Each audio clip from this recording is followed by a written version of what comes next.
Welcome back, everyone, to another spoiler review of The Mandalorian. We are on Season 2, Episode 6, Chapter 14, The Tragedy. R.I.P. Razor Crest. I told you it was going to be spoiler. Yeah. I said spoiler.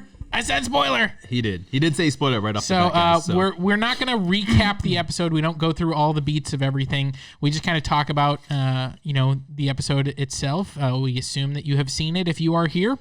And so, initial thoughts, I think for me, this episode had some really cool stuff in it that I also... Yeah. I don't know. Like, there were some things in it that I also was not crazy about. Well, the part that I wanted to talk about first that's not sad, that I was loving the opening of the episode with the Mandalorian going, Grogu. It's like literally like he's the entire Star Wars fandom, like testing out the name. He really is. He's like testing out the name, and every time, he's like doing the, and it's like... All right, now, that moment was like for everyone who's like, I don't like the name Grogu. It's like, well, you're going to like it now because he's going to say it and Grogu's going to go, I want it to be like, Grogu, what do you think, fans? Grogu, look, he's still answering, fans. Yeah. But that whole scene, like, it was cool to have like the little back and forth with them. But then also, you get this thing that he's able to do and they're able to do in this show with the fact that Grogu can't really respond. Right. Is that Mandalorian kind of has this whole conversation about, you're going to have to go and off with the train with the Jedi. Yeah. And it's like he's hyping himself up for it. Like he doesn't want to do this, obviously. It's the father sending his kid to college. Yeah, and so you're getting that, and it's like it's almost like an internal monologue, but he's able to say it out loud. Right. Because, there's not really a back and forth with it. And so I thought that was really effectively done with, kind of understanding, again, kind of building off of what Ahsoka talked about with that being that strong emotional connection. Yeah. You can see it from both of them, really. And especially from Mando, you're really seeing that connection very strong, not only in that scene, but in this whole episode. Yeah. I mean, and I honestly love the episode. It's one of my favorites, but I have a door scene. You know I have a door scene. Yeah, which for those of you who have watched our reviews before, he latches on to tiny little things and rails about them forever. Yes. So, we're gonna deal with that later. Yeah, I'm done with the door, though, just saying.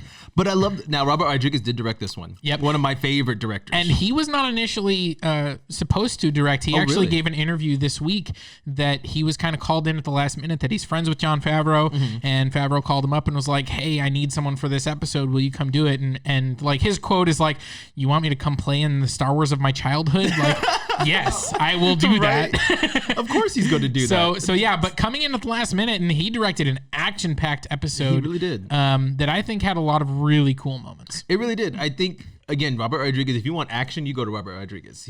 I think he's really underrated when it comes to that, but his films are really, really good. I did like how, we get there, and of course he doesn't know what the heck to do. He gets to this temple or rock or whatever it is. Yeah, I mean, he doesn't... At the end of last season, he'd never even heard the term Jedi before. Yeah. So yeah, of course he doesn't know what to do at a Jedi temple. And I love it because it's like, everyone... I'm sure there's Star Wars fans. Oh yeah, just place him there, walk away, and everyone... He's going to be like me, I'm going to be like, I don't know what the hell to do. Like, I put a baby on a rock, snap your fingers, clap your hands, something. And then I like how he's like X-ray, or what is the X-ray vision or heat vision? Like, there's got to be a button. Yeah, he's looking for a way to activate it or whatever. And you got to love... I mean... Literally, it's, this is going to sound dumb, and it's not really intending to be a pun, but it is. Like, it's a literal force field shows up around Baby Yoda. Oh, my gosh, yeah. It's just like, and I was annoyed that he tried 3 times. That got It was like, come on, dude. Like, this is not going to work. Stop doing it. Exactly. Like, you realized it. You're smart enough to know, okay, the first time didn't work. I'll maybe give you a second time. It's like, okay, hang on, let me all right, I'm pumped. And the second time was the one that knocked him out. Yeah. And so it was like, okay, don't try it again. What are you going to do? Try it again. You can't be unconscious. No. Like that. At this point, do not risk being unconscious. You need to, and so yeah, and obviously it's super predictable. Also, that as soon as he leaves the platform, he's like, "Don't go anywhere," and then the connection ends. And I mean, that's a Robert Rodriguez thing. I feel Baby Yoda's like, go to sleep now. Yeah, it's like I'm tired. So Now I know the big, like I always have questions, and this one I really don't have a lot of questions because we already kind of have all of our answers in the episodes, kind of self-contained. Yeah, in that mostly. sense. Yeah. If you watch the other series, and if you know who we all thought was coming out. Yeah, and I mean, this is my question to you. Yeah. I knew as soon as the ship was flying across the sky. Oh yeah, I knew that was him. Okay, I didn't know. I didn't know if you were familiar enough with the ship. I mean, that's enough. Yeah, that's Boba Fett's ship. It's Slave One. Obviously first introduced, I think, in Empire Strikes Back. I don't know if it was in the Christmas special. I know Boba Fett was, but I don't think his ship was. Or the holiday special, I should say. It's not a Christmas special. We still don't talk about that. Special. I thought that was something y'all don't talk about. Nah, I mean, if you can't talk about all the dark corners of Star Wars, you're not a real Star Wars fan. There is shit there, and we know it. I mean, seeing the ship fly across the sky, it was one of those moments where I had two thoughts. Number one was, okay, it's Boba Fett. And I'm not the biggest Boba Fett fan, and we'll talk about that in just a minute as we get into some of his action and stuff. But then my second thought was, like, we need a backstory of how he still has that ship, because he was in the Sarlacc pit, and that ship was left on a planet with Jawas who are notorious for stripping everything down to parts. Well, like, how did Slave One survive? We don't know exactly how long he was in the Sarlacc pit. Exactly. We do know that once he got out, the Jawas got his armor somehow.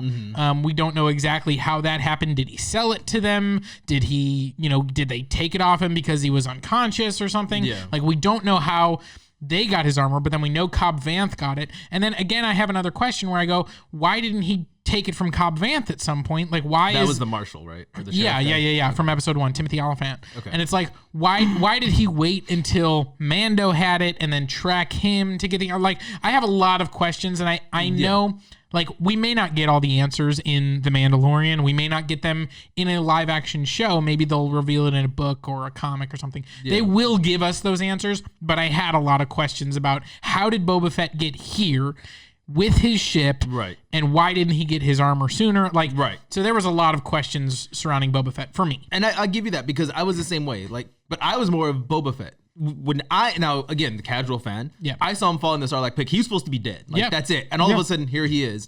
I get the ship because you make sense now. I didn't think about the Jawas. Like, oh, well, they strip everything down to, like, the screws and stuff. What garage did he park it in? It's like, super platinum level. It was in Jabba's garage. Right, there you go. I mean, but Jabba's been dead too, so you'd think that all that stuff would get... And that's where I'm more like, how is he alive? Like, how did he escape?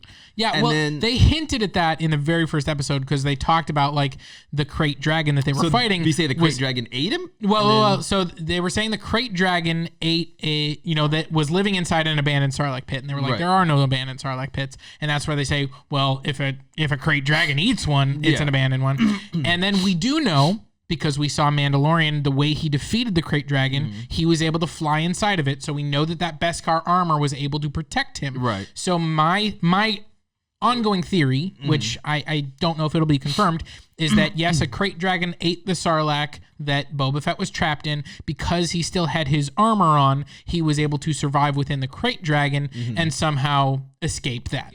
Which the other option is he was able to use his weaponry and armor to escape from the Sarlacc pit. Right. Just like we saw, Mando do with the crate dragon. Like, maybe he was able to blow up the Sarlacc pit from the inside. And but then it comes to, now we get our first full shot of Boba Fett in this episode. He looks jacked up. Yeah, he looked like he spent some time in that Sarlacc pit. Yeah, so again, it comes down to, did he, like you said, did you lose some of the armor while fighting it, trying to get out? Did it scar his face up? Was he digested a little bit? Because you said it takes like 100 years to digest or something? Well, they dropped the line that it's 1,000 generations. Yeah, so no, not 1,000 years, 1,000 generations. So, So it depends whose generation it is, too. Depending, yeah, exactly. Is this a Yoda generation of 800 years?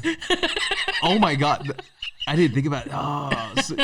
So I mean, that's where it comes, like, I wish, are we going to get like a backstory of Boba Fett? Like, oh, well, he did get out and now he's just been through a lot of battles and he got scars. There are a lot of rumors that we're going to get a Boba Fett spin-off show, whether I think that will be something akin to some of the things they're doing in Marvel, Right. where it's like you'll get some flashbacks, you'll get some filling in the blanks of backstory, and then it'll be a story moving forward. Right. So I think we're gonna get some of those answers. Maybe not all of them, but some of them. For sure. And I'm curious. So I hope we do get something because I am more curious on how he got out. Yeah. And of course we get callbacks in this. We get 2 different callbacks to do 2 different episodes from.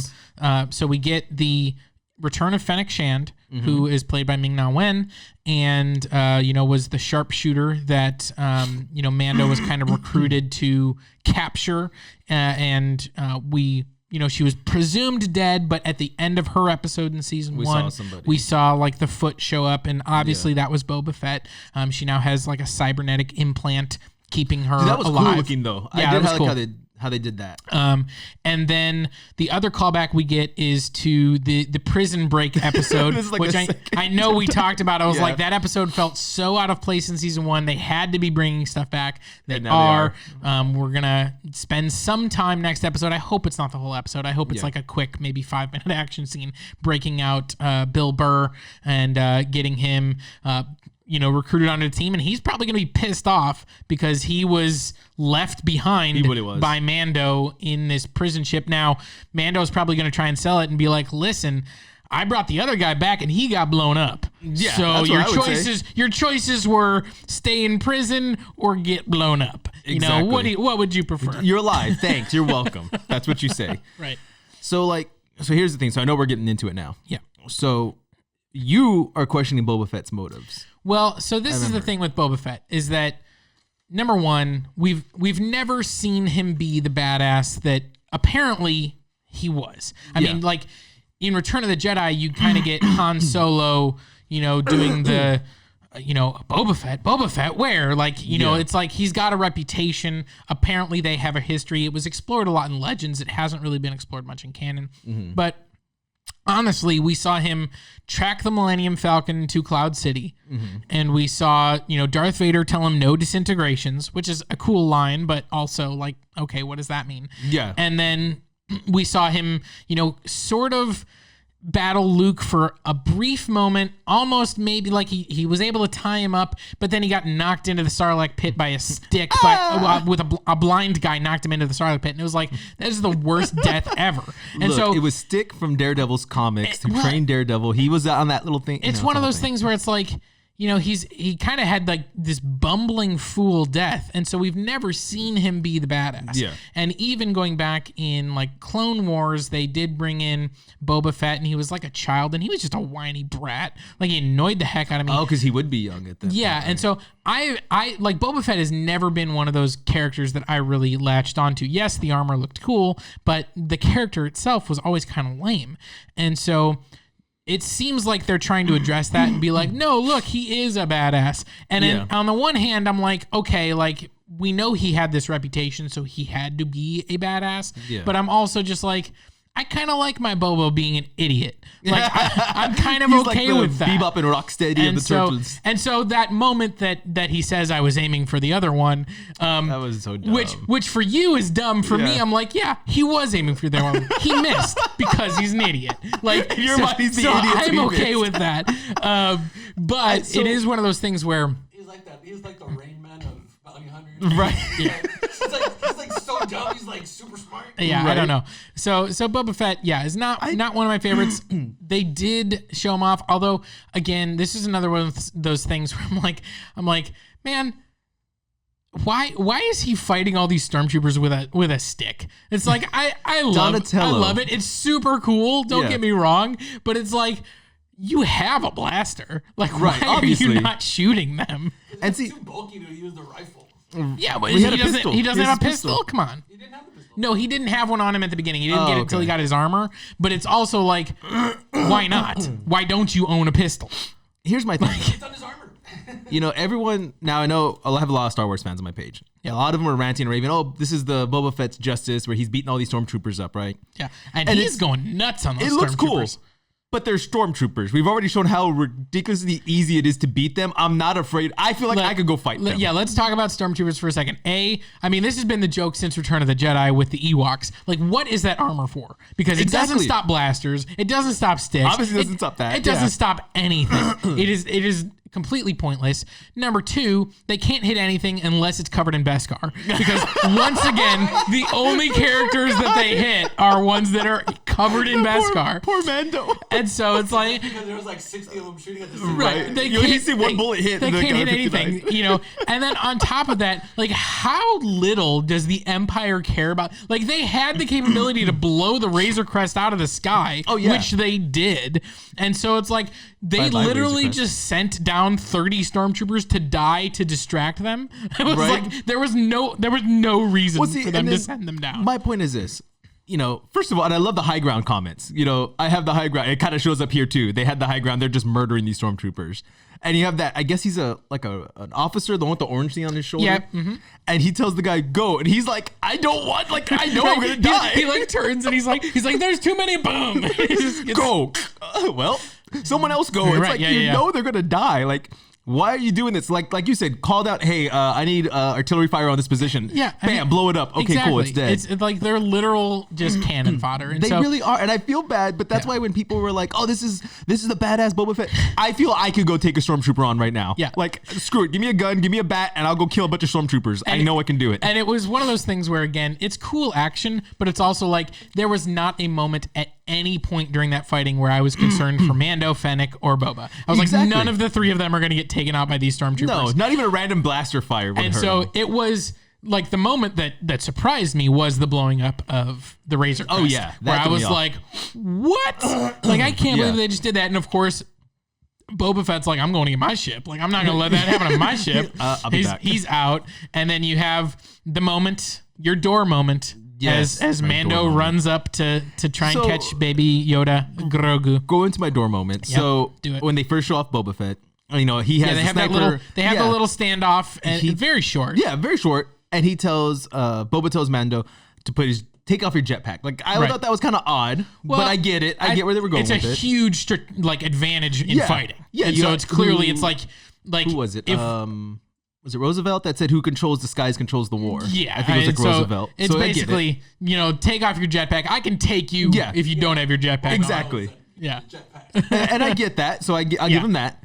But then you never ever put it back on. never I'm gets gonna it run back. up the hill. You literally showed in episode 2 you can control that thing. Let me put it beside me. Maybe you can't put it to your back, like it can't fly to your back, but you can put it beside you, grab it, bam, and then fly off. Yeah. No. I'm gonna leave it behind as I run up this hill one time. Okay, I'm gonna go back down. You stay safe. Okay, wait. Those good things are coming Yeah. from the sky. I'm not gonna put my jetpack on still. I'm gonna run up the hill again. Yeah. No. And- no. And it is it's a fair point. We had this conversation. I was like, okay, And it's a plot. It's for the plot to It's move it fair. forward. It's clearly for the plot. And so Now, to what me- are those? Real quick, what were those guys that came down? Those weren't. Those were droids, They right? call them dark troopers, but yes, they were droids. Okay. And so yeah, I mean, to just touch on the jetpack moment, to me, Shameful. there was a love you, couple Robert. opportunities for him to grab it, Robert, right? Yeah. Immediately when they're in their standoff, he takes it off, and then you see the ship of he runs up to go get Grogu. I don't think that's a moment that he would have grabbed it. I think I they can just agree to finished their standoff, and so he's like, Grogu, let's go, let's get out of here. I can give Right. you that. But, after that is when he gets knocked out. That's the moment where he gets knocked out by, and so we have, Boba Fett and Fennec have their fight moment. Yeah. While he's kind of unconscious. And so waking up from that and deciding to go down and help Fennec because he still can't get Baby Yoda out. That's the moment where I go, that's where you should have grabbed it. Yeah. Maybe he's still feeling a little bit wonky from being unconscious. only thing I can but give he you, does yeah. go down and just, again, I mean, it's their stormtroopers, but he does wreck shop Yeah. and just take them all out. And of course, then, Not only that, but he's getting shot. Like, yeah. And so he should have, when he was at the top, that's when he should have called it to him and should Yeah. have, taken it and flown down and done his badass Exactly. stuff. He didn't. So then his next opportunity for me is right after the Razor Crest gets blown up. And it's Yeah. like I got to get up to the top of the mountain as quickly as I can. Maybe he's not thinking straight because he just saw his flips blown up. So there are explanations, Yeah. but they're not necessarily good ones. They're- I'm yeah. with you. But I will say this. I like how you touched on it real quick too. When he goes down there and he's helping the girl, I can't remember. I can't say her name. Fennec. I like how she does kind of hide behind him. Yeah. And I like that that's strategic because he can take a shot. You Right. can't. And I thought that was smart gunplay because it's like, he's a freaking knight in armor. Let him get the shots. I'm going to shoot right here. I'm going to shoot over here. I like that. And Ming-Na Wen, that's one of the things is that with, Tamora Morrison, who's playing Boba Fett, with, what's his name, playing Pedro Pascal, who's playing the Mandalorian, they're in armor and helmets for a lot of their fight scenes. And so those might be stunt people. Yeah. She's doing all of her own stunts, she was Melinda May in Agents of S.H.I.E.L.D. That's right. I forgot about that. And so she's been, a Marvel superhero. She's now in Star Wars. Badass. She's also the original voice of Mulan. So she's also a Disney princess. So she's got it all going on. Right. Ming-Na Wen is awesome. And her fight stuff was awesome. When she throws that helmet, it felt totally like that's what this character would do in that moment. Yeah. She's mowing down Stormtroopers. The only moment that I had for her where I was like, why didn't you do that? Is like when it takes them like 30 seconds to set up that gun. And it's like, why didn't you take out the guys setting up that gun? I was thinking the same thing. Yeah. Like, she's a sniper. You're a sniper. Like, take him out. Bam. Like, not even looking at him like Hawkeye. Like, you can just shoot and hit him. But yeah, there was a lot of cool action. The Indiana Jones, though. And yeah, the Indiana Jones with the boulder. And I will say, you kind of alluded to it earlier. We had the conversation of me not trusting Boba. Yes. He's never been a good guy. Like, he was working on the side. He's not a villain? Well, so he's always, he was a hired gun. Yeah. Right? He's a mercenary. He's, a bounty hunter. Yeah. And so whoever pays him money, that's who he's loyal to. And so there's a little bit of an honor among thieves kind of thing with this. And so it's like, maybe he's, he does feel indebted to the Mandalorian, and he does have all the right intentions. But at the same time, again, I just have questions. And we know, because we've been watching the show, that there was a tracker on the Razor Crest, and that's how the Empire was able to track him. That's how Moff Gideon was able to track him. But Mando doesn't know that. And so if I'm Mando, I'm going to be suspicious that Boba Fett shows up and 2 minutes later, Moff Gideon shows up. Like, why is he not questioning that? Now, again, we know that that's not the case, but he shouldn't know that. He doesn't know there was a tracker put on his ship. And he immediately goes back to Navarro, which is where Moff Gideon has an informant. Right. And so he clearly doesn't know that there's an informant there. So I have questions. I'll beat myself up. I think I'm not totally sure about Boba Fett's motives. And I agree. I don't know. Like you He's said, always been a bad guy. He was hired by the Empire in the movies. So what loyalty do you still have? Like, do you have any loyalty still to them? Because obviously they paid you some kind of money to go get Luke and everything else. Han. And then, Han, yeah, sorry. That's true. So it's like, I want to know where his loyalty stands. And was he following him all this time? Like, as like you said, as Mando, were you following me since I left, like, her behind on that planet? Like, how long have you been following me? Right. Well, and obviously it seems like at least since the end of episode 1 of this season when he got the armor. But he was just tracking the armor. Maybe, which is a good possibility too. I don't know. Yeah, and we know that was a remote village. We know that was a remote village on Tatooine, so maybe he didn't know the armor was there until, they teamed up with all the sand people and it became this big thing, and it was like, oh, that's my armor's there. So maybe that's why he didn't try and get it earlier. Again, there are explanations. I'm just wondering what they are. And my thing is this, and I know everyone says, oh, he's the cool character and all that. Now, we all get old. We all get a little chubby. So he did look a little chubbier. He looked a little bit like, I'm fitting into my high school jacket, exactly. And don't get me wrong, I'm not bashing him. He's still an amazing actor. Which I think actually... I think it fits him, though. It gives a sense of realism. Yeah. It's like, we know, he doesn't look as good as he did 30 years ago in the armor. That makes sense. Exactly. And so to have it be kind of this... moment of like, okay, he's not the same guy, but he puts that armor on and he just like, he mows through those stormtroopers. I do like the knee shots, which I think the only time those have never been used in any sort of series, live action movie, nothing. But they were mentioned in like one of the Star Wars, like they have those visual dictionaries where it's like, we'll tell you all about everything you see on screen. And so it was like, they were mentioned that there were knee blasters on Boba Fett's suit, but they never used it before. And I love the stormtroopers. Like, that's the moment where they're like, we're out. Done. Like, if he can kill us with his knee, we're out. What else he got? That was funny. Yeah. But see, here's the thing. I know everybody, he looks like a badass, whatever. Mando looks like a badass to me. Boba looks like a guy who's just wearing really old armor that needs a new paint job. Like, that's why I don't get, how does he look badass to everybody? But to me, he's just like, but he also clearly knows how to use that armor. oh, he does. I mean, don't get me wrong. yeah. He does. Because, like, yeah, it's his armor. He's been using it for years and years and years. He knows every little, like, inch of it. But it just doesn't look as cool. It's like getting back behind the wheel of your favorite car. Exactly. Where it's just like, ooh, I got my armor back. Yeah. I'm with Robert. Where do they keep getting those goddamn missiles? Yeah, it had the missile on it again. So that means Mando bought a missile for it. Mando got a missile for it. You know, like, are those just like universal supply? Like you can get, you know, it's like they all. Yeah, right. I do have that question, and I'm sure by the next episode he'll have another one again. Right. Be like, where the heck did that come from? It just regenerates. It just pops up. It's like, wait, what? So before we get to the Moff Gideon up on the ship stuff, you know, definitely I want to talk just very briefly about, you know, Cara Dune being a Marshal of the New Republic, which felt very quick. Yeah. Based on the last interaction that we saw of her, to just like, it's almost like glossed over that we got to that. This isn't her story, right? It's Mando's story. So I'm not concerned about that, but I did like the way that they used, like, she's kind of like, well, I'm these stripes mean I got to follow the rules. And he's like, they have the child. She's like, fuck the stripes. All right.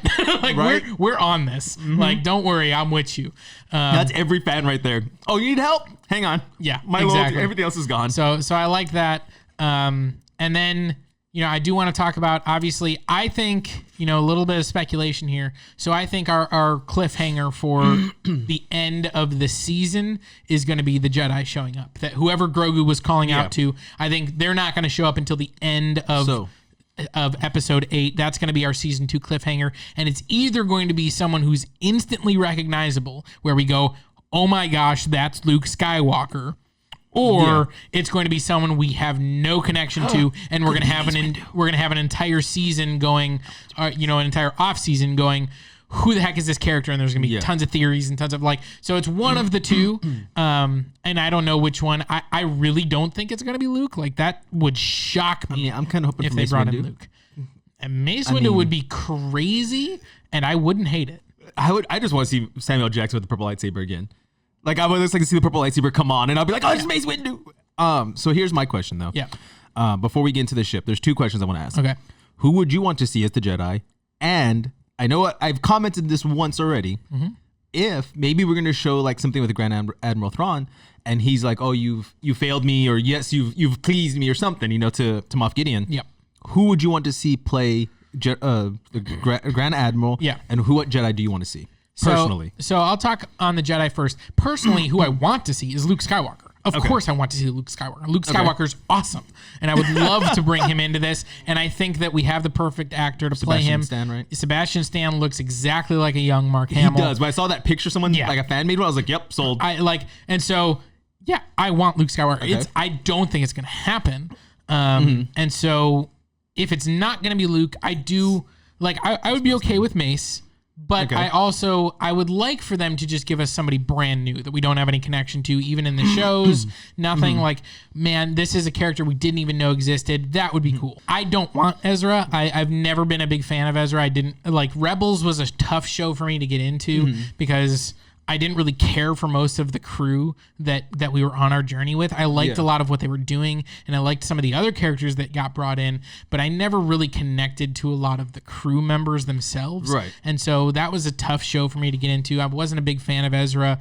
And so at the end of the day, I'm not necessarily looking forward to him. I do think that's probably the most likely is that it'll be Ezra, but I'm not crazy for that one. So you want Luke and the actor for Grand Admiral. Who would you like to see? I want to see Lars Mikkelsen, who voiced the character, and he's also a live action actor. He's done some other stuff. Okay. I think there's a lot of options. I mean, I think Grand Admiral Thrawn could be played by a lot of people, but I think he's got the look.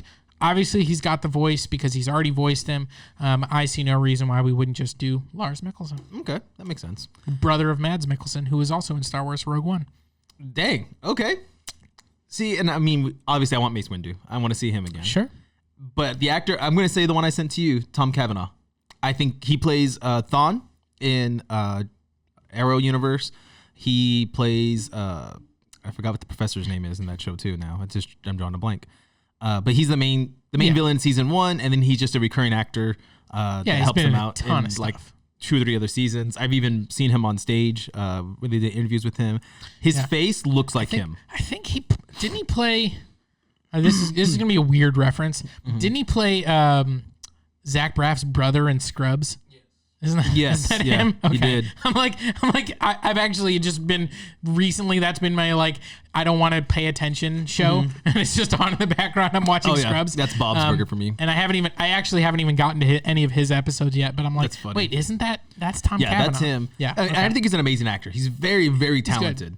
And so I want to see him because I think he has that thin posture, that look, and he has a menacing presence to me when he's on the camera. Yeah. So I could love to I've see that seen menacing like presence. some fan casting with like Michael Fassbender, and I'm like, we've seen him play Magneto. Like we know he's got that's that the kind of Magneto, right? Yeah, and so we've seen him play that kind of, he's got a little bit of the thin look. He was also He has that V shape, and to me, the this android guy didn't have that. in the new Alien movies. I didn't even see plays those. So I'd be okay. I think there's a lot of So anyways, So anyway, yeah, all right. finishing up last bit. So let's get to us know our what you final scene where we see Grogu just whipping stormtroopers around again, maybe getting a little bit attached to some of the dark side feels there, and you see Moff Gideon is kind of like, all right, like he's totally digging it. Yeah, he's like hold on, let's see how this plays out. Once again, proving that they don't care about stormtroopers. No, they don't. Because they're just getting whipped around. Then he shows off the dark saber to him, like, oh, you can't play with this yet. I thought that was a little neat little scene with Moff Gideon. It was just kind of toying with Grogu. Yeah, I mean, he looks so evil right there. Like you said, that menacing smile. Like just wait. Yeah. Let's it play out. But to me, at this point, it does show that Grogu has decided to embrace the Force because he didn't let go of the powers. Yeah, I mean, it's.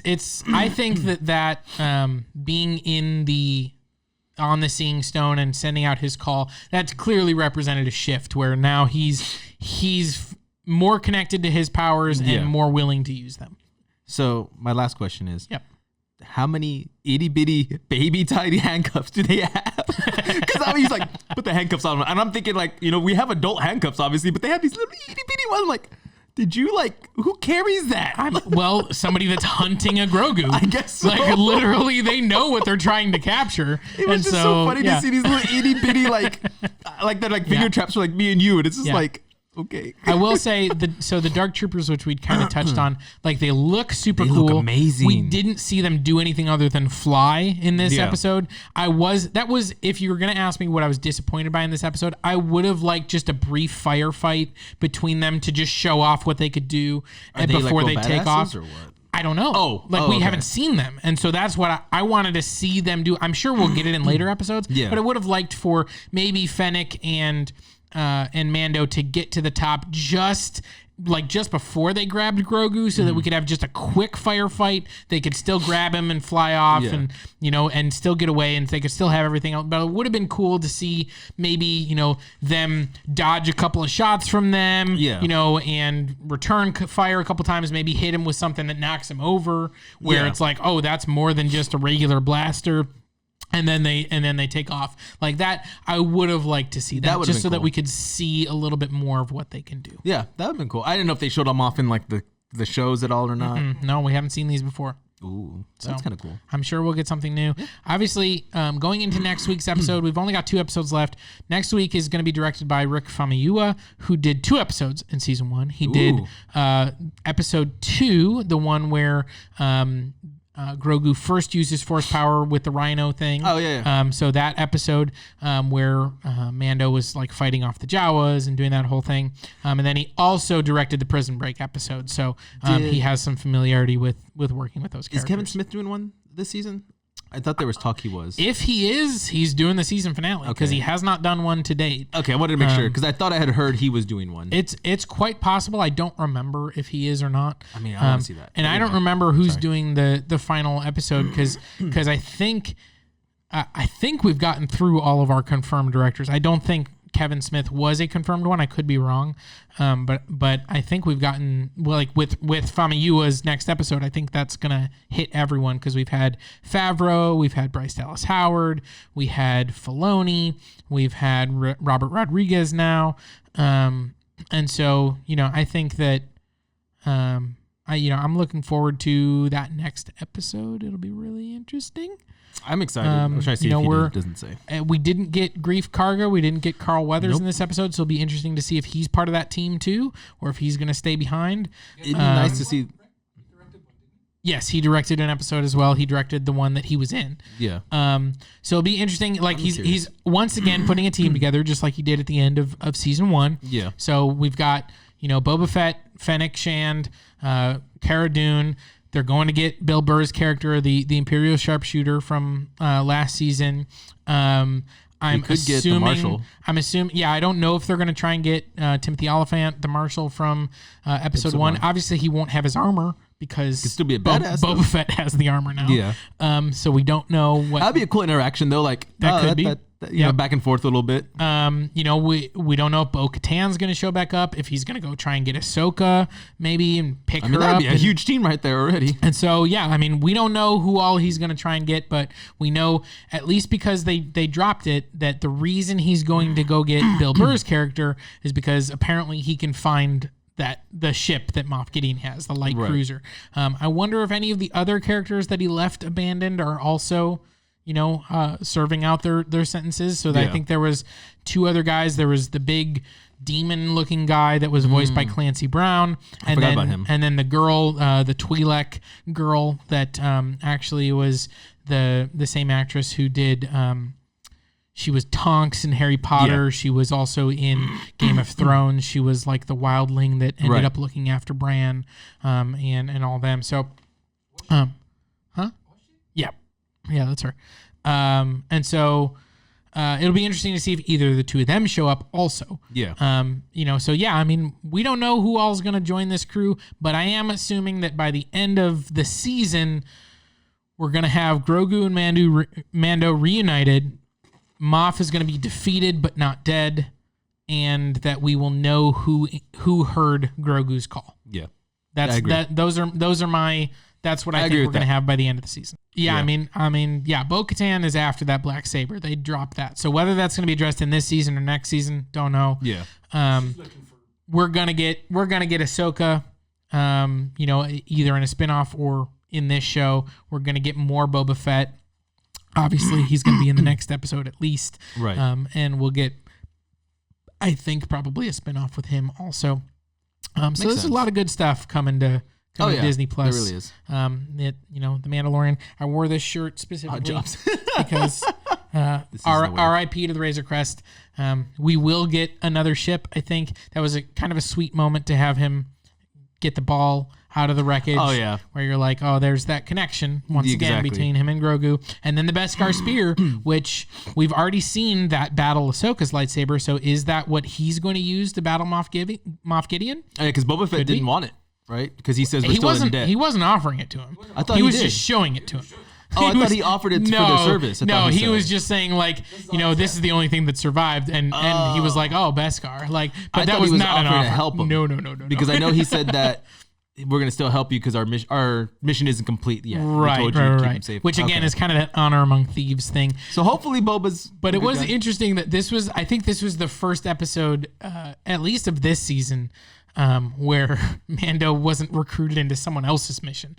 That is true, right? Can you do 600 other side quests for me before you do your main quest? Can you help me out, bro? And then I'll help you. Right, exactly. So we've been talking a lot about this episode. So I think we've actually talked longer than the episode is. I think I'll have to edit that. But there was a lot of stuff in this episode. And it was cool. I think it wasn't quite as cool for me as last episode because I think I love Ahsoka more than I love Boba Fett, and so it was like Same. Ahsoka, and Boba Fett. It was like, all right, bro, you're okay. Yeah, you get your 5 minutes. But Slave One was cool, and that moment where he sees the light cruiser in the sky, and it's kind of like they're back. I got heavy vibes of that one. I was like, really? Ooh, man, that's a Mando line. We get Boba Fett making a very strong reference to his father. With a line when he says, I'm just a simple man trying to make his way through the galaxy like my father before me.